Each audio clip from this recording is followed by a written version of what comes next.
तो ये एग्जांपल करते हैं। इस डिटरमिनेंट की वैल्यू पता करनी है।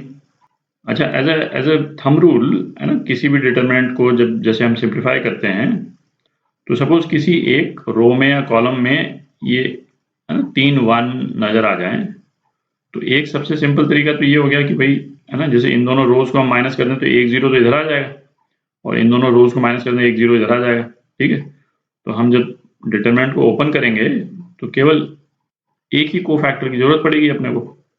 ठीक है, तो हर केस में नहीं, बट मेजॉरिटी केसेस में है ना इस तरह से सिंप्लीफाई करना जो है ना इट वर्क्स।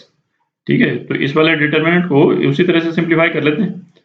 तो है ना, अपन क्या ऑपरेशन कर रहे हैं, R1 को हम रिप्लेस कर रहे हैं R1 माइनस R2 से, और R2 को रिप्लेस कर देंगे R2 माइनस R3 से। ठीक है, तो पहले वाली रो लिख रहे हैं, ये 0 हो गया, AB माइनस BC, तो B into A minus C, और ये क्या हो गया 1 by A minus 1 by C।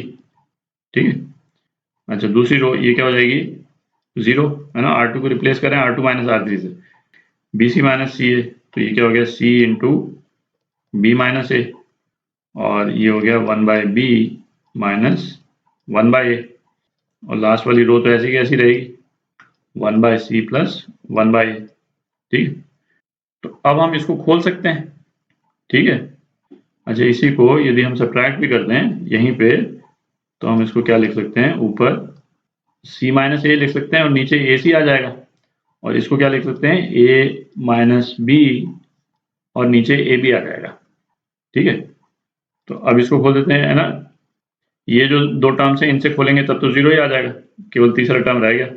अच्छा, अब इस डिटरमिनेंट को हम रो से ओपन नहीं कर रहे हैं, कॉलम से ओपन कर रहे हैं, है ना, तो इसका आप ध्यान दें। तो कहने का क्या मतलब कि अपन क्या कर रहे हैं है ना, A11 into cofactor 1 1 plus A21 है ना, इससे नहीं, इससे इस वाले से A21 cofactor 2 1 plus A31 cofactor 3 1। ठीक, अच्छा अब ये A11 और A21 ये तो 0 है।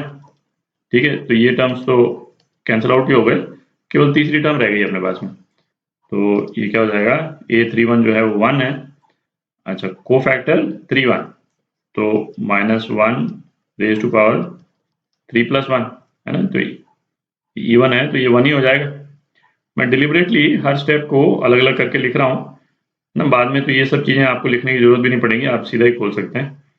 अच्छा, अब अपने पास में क्या आ जाएगा A minus C A minus B upon A minus C minus A B minus A upon A, ये आ जाएगा।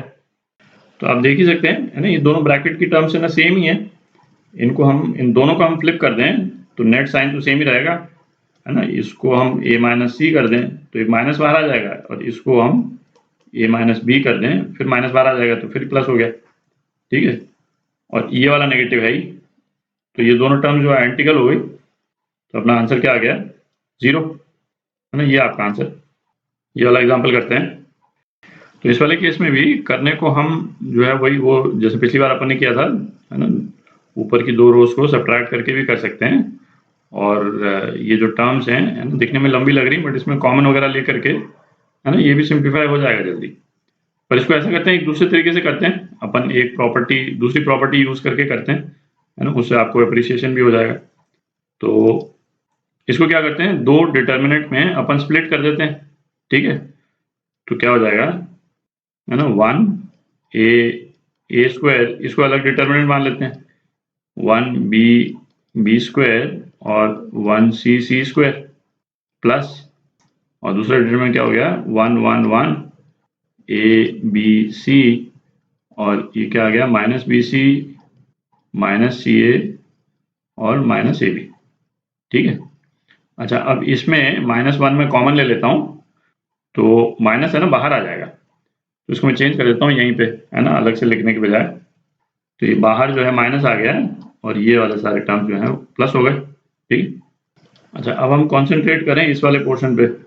ठीक है, तो ये वाला डिटर्मिनेंट जो है इसमें देखें जैसे ना इस तरह की टर्म्स आ रही है ना, B C C A B, तो इसमें यदि हम थोड़ा सा मैनिपुलेट करेंगे, मल्टीप्लाई डिवाइड वगैरह, तो ABC हम ला सकते हैं। इस कॉलम में यदि हम ABC ले आते हैं तो उस ABC को फिर हम कॉमन ले लेंगे, ठीक है। तो वही चीज करते हैं अपन यहाँ पे, पहली रो को A से मल्टीप्लाई कर देते हैं।